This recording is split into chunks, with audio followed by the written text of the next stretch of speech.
ABC Radio Brisbane. We've been taking a look at the candidates who are standing for the state seat of Ipswich West. There's 2 by-elections on March 16, so all of us will be asked to vote in a local government election and wherever we live, depending on our council area.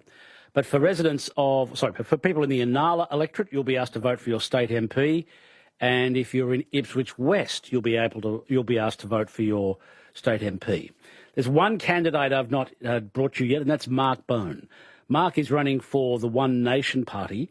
One Nation last held the electorate of Ipswich West for one term in 1998. This is Mark Bone. One Nation and myself is running here because I'm sick to death of what Labor have been doing to this country and to this state. Is that it? What are they doing in Ipswich West? Ipswich West has been left to ransom like everywhere else. We have youth crime, we have high cost of living, energy costs are going through the roof, and they all have to be addressed. This is Pauline Hanson's territory. Originally, she started as the member for Ipswich way back. How much of the electorate still recall and admire Pauline Hanson, Mark Bone? Pauline Hanson is admired all round Australia, so yes, and she's a feisty lady and she's still out here and people still respect her and still know her. Right. So what's your story, Mark? Are you a local? Yes, I am now, and we're building some homes out here ourselves in Rosewood Gardens. Okay, so how long have you been here? We've just shifted in the area recently, but we're now building a new home here as well. Where are you from? Brisbane, always been Brisbane, Gold Coast for the last 40 years. And what's your background prior to entering or trying to enter into state politics?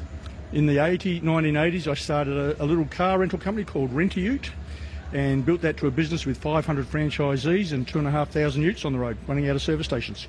So you're here in Ipswich, even though you're here for the Ipswich by-election. When people come through and run the gauntlet of the local and state wannabe MPs, what do they say or what do they ask you? They all have the same comments and they ask the same question: what are we going to do about local crime and also the high cost of living?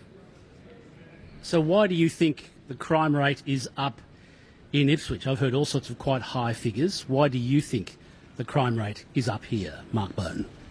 The crime rate's probably similar right across the nation and right across the state, but more so in Queensland because of the lax rules that we've now got.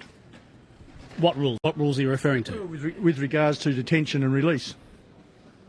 Okay, can you expand on that at all?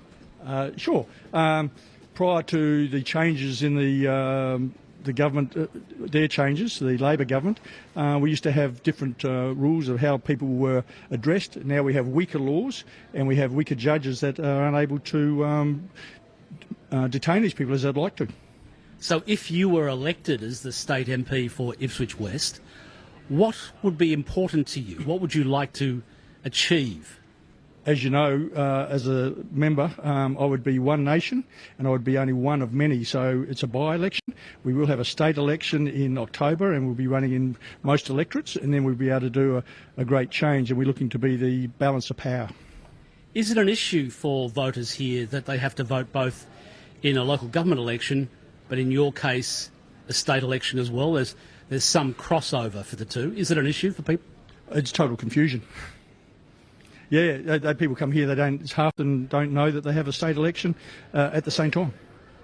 And so can we resolve that in any way? How do you assist people? First question I ask them is, what suburb are you from? Because if they live in the Ipswich West electorate, well, then they have to vote. If they're not in that, if they're in any of the other divisional areas, then they don't have to vote in the state electorate. The Ipswich West was once held by a One Nation candidate back in the 1990s, Jack Paff. Is there any residue or hangover from that time? No, people still remember One Nation, and they're now seeing